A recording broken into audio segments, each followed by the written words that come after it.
Engineer साहब, आप किस से मुतासर हैं, किस फिरके से मुतासर हैं, किस मसलक से मुतासर हैं, किस मजहबी जो है आप समझते हैं कि इस आलम दीन ने बड़ा आपको अट्रैक्ट किया या आपकी रहनुमाई की?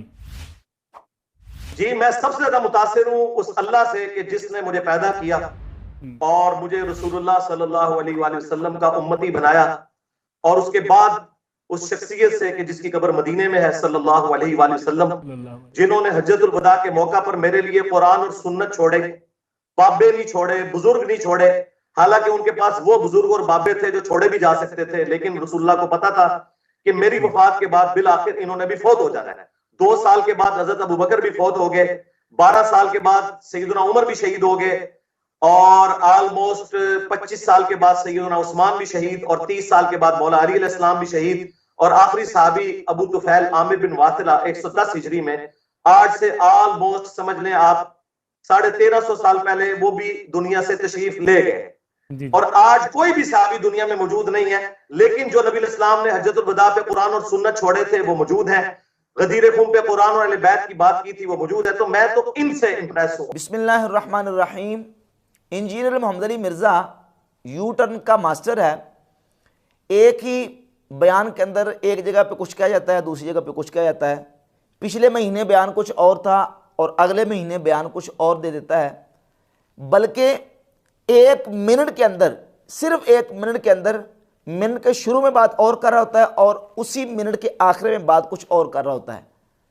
न्यूज़ के एंकर नसरुल्लाह मलिक साहब ने इंजीनियर मोहम्मद अली मिर्ज़ा से इंटरव्यू लिया और सवाल ये किया कि मिर्ज़ा साहब ये बताएं कि आप किन से मुतासर हैं। तो मिर्ज़ा ने जवाब ये दिया कि मैं सबसे पहले अल्लाह ताला से मुतासर हूँ, और अल्लाह ताला के बाद नबी सल्लल्लाहु अलैहि वसल्लम से मुतासर हूँ। नबी सल्लल्लाहु अलैहि वसल्लम से मुतासर हूँ जिन्होंने हमारे लिए हज्जतुल वदा के मौके पे कुरान और सुन्नत को छोड़ा है। नबी सल्लल्लाहु अलैहि वसल्लम ने कुरान और बाबों को नहीं छोड़ा। अपनी उम्मत के लिए नबी अलैहिस्सलातु वस्सलाम ने कुरान और सुन्नत को छोड़ा। हालांकि नबी अलैहिस्सलातु वस्सलाम के पास कहता है ऐसे बाबे थे जिनको छोड़ा भी जा सकता था, यानी सहाबाए किराम हुजूर के पास मौजूद थे जिनको छोड़ा जा सकता था, लेकिन नबी अलैहिस्सलातु वस्सलाम ने उनको नहीं छोड़ा क्योंकि उन्होंने भी फौत हो जाना था। ये एक बयान है कि सहाबा को इसलिए नहीं छोड़ा कि क्योंकि सहाबा ने फौत हो जाना था, इसलिए नबी अलैहिस्सलातु वस्सलाम ने कुरान और सुन्नत को छोड़ा हज्जतुल वदा के मौका पर। और फिर इसी गुफ्तगू को चलाते हुए आखिर में ये कह दिया कि नबी सल्लल्लाहु अलैहि वसल्लम ने हज्जतुल वदा के मौके पे कुरान और सुन्नत को छोड़ा, और नबी अलैहिस्सलातु वस्सलाम ने गदीर खुम के मौका पर कुरान और अहले बैत को छोड़ा। तो कुरान और सुन्नत भी मौजूद हैं और कुरान और अहले बैत भी मौजूद हैं। अब देखिए कि सहाबा को तो इसलिए नहीं छोड़ा क्योंकि सहाबा ने फौत हो जाना था, इसलिए उम्मत के लिए नबी अलैहिस्सलाम ने कुरान और सुन्नत को छोड़ा। जिन्होंने हज्जतुल वदा के मौका पर मेरे लिए कुरान और सुन्नत छोड़े, बाबे नहीं छोड़े, बुजुर्ग नहीं छोड़े। हालांकि उनके पास वो बुजुर्ग और बाबे थे जो छोड़े भी जा सकते थे, लेकिन रसूलुल्लाह को पता था कि मेरी वफात के बाद बिल आखिर इन्होंने भी फौत हो जाना है। और मिनट के आखिर में ये कह रहा है कि चूंकि सहाबा ने कहता फौत हो जाना था इसलिए उनको नहीं छोड़ा, कुरान और अहले बैत को छोड़ा। कुरान भी मौजूद है और अहले बैत भी मौजूद है। लेकिन जो नबी इस्लाम ने हज्जतुल वदा पे कुरान और सुन्नत छोड़े थे वो मौजूद हैं। गदीर खुम पे कुरान और अहले बैत की बात की थी, वो मौजूद है। तो अहले बैत मौजूद है से क्या मुराद है? यानी अहले बैत से मुराद सैयदना मौला अली, इमाम हसन मुज्तबा, इमाम हुसैन शहीद करबला और सैयदा फातिमा ज़हरा रज़ियल्लाहु ताला अन्हुम अजमाइन जो मुबारक हस्तियाँ हैं, इनसे अहले बैत से ये लोग मुराद हैं। तो क्या कहना चाहते हो कि सहाबा ने फौत हो जाना था, अहले बैत ने फौत नहीं होना था? या सहाबा तो फौत हो गए और अहले बैत फौत नहीं हुए?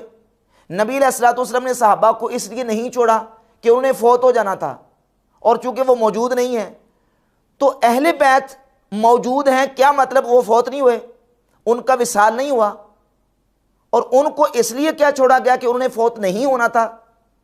देखे ना किस तरह की अजीब मंतिक चला के बात घुमा के जो ना उसने एंकर साहब को चक्कर देने की कोशिश की है।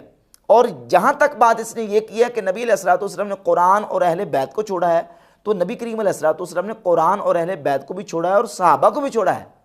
3 खुतबात हैं रसूलुल्लाह सल्लल्लाहु अलैहि वसल्लम के। एक खुतबा हज्जतुल वदा जो कि मिर्ज़ा जलमी पेश करता है अल मुस्तदरक अल सहीहैन से, और इसी अल मुस्तदरक में हदीस मौजूद है जो कि जामे तिरमिज़ी के अंदर और सुनन इब्न माजा के अंदर 97 नंबर हदीस है। नबी पाक सल्लल्लाहु अलैहि वसल्लम ने अपने सहाबा के बारे में फरमाया, इख्तदू बिल्लदैन मिन बादी अबी बकर व उमर, मेरे बाद तुम दो शख्सों की पैरवी करना, अबू बकर की पैरवी करना और उमर की पैरवी करना। और यह हदीस सही है। इमाम हाकिम ने सही कहा, इस हदीस को इमाम ज़हाबी ने सही कहा, और मिर्ज़ा के आइंस्टाइन और बाबा नासरुद्दीन अलबानी ने इस हदीस को सही कहा। इमाम सियूती रहमतुल्लाह अलैह ने इस हदीस को सही कहा कि नबी अलैहिस्सलाम ने अपनी उम्मत के लिए अबू बकर उमर को छोड़ा है कि तुम मेरे बाद दो शख्सों की पैरवी करना, अबू बकर की करना और उमर की करना। हज्जतुल वदा के मौके पर आप अलैहिस्सलाम ने किताब और सुन्नत, कुरान और सुन्नत को छोड़ा।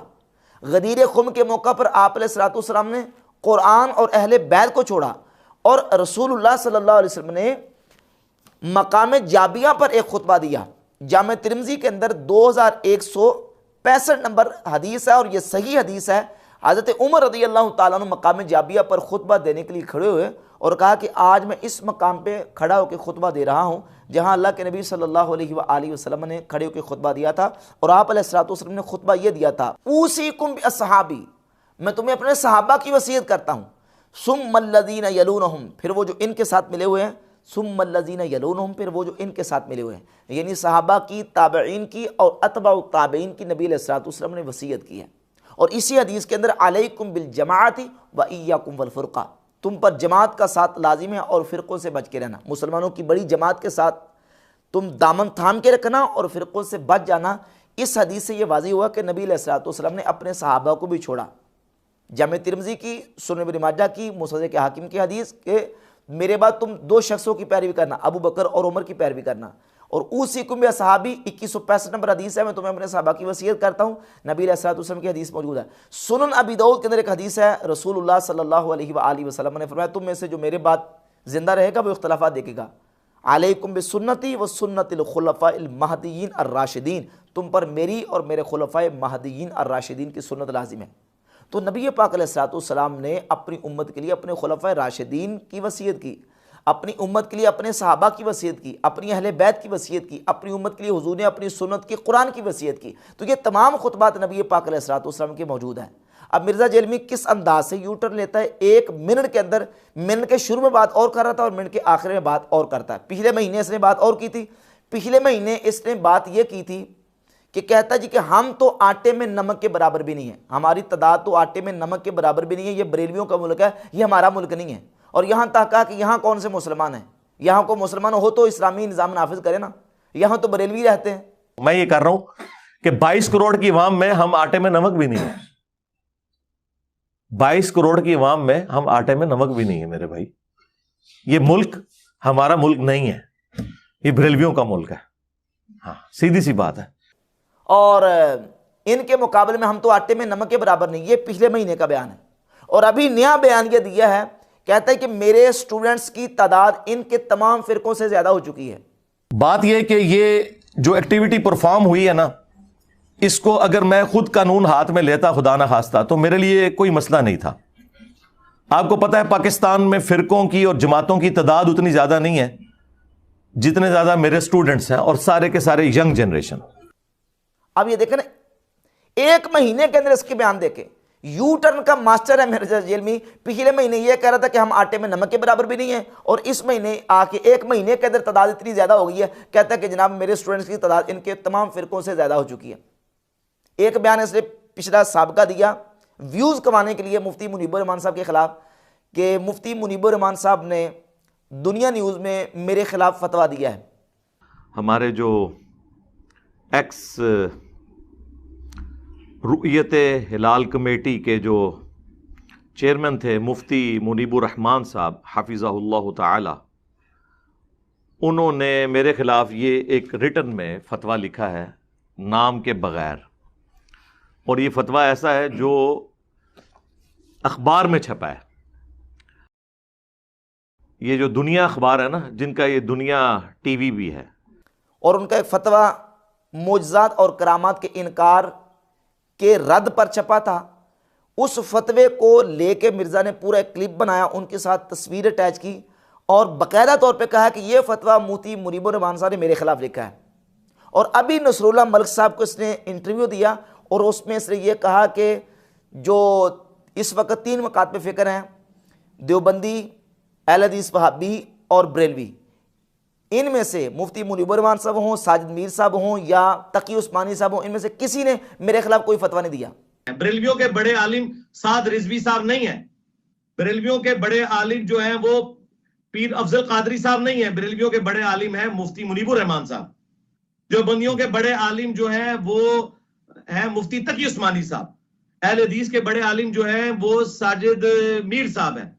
तो ये अगर कहीं पे कोई प्रोग्राम अरेंज करते हैं तो इंशाअल्लाह ताला मैं इनको मिलने के लिए मैं इनके कदमों में बैठूंगा। और अल्लाह के फजल से इन तीनों में से किसी ने ये जुर्रत नहीं की कि मेरे बारे में कोई एक जुमला भी लिखें, कोई एक फतवा भी लिखें। वरना अगर ये मुझे समझते हैं मैं सबसे बड़ा फितना हूं तो किसी बड़े आलिम ने आके फतवा क्यों नहीं दिया।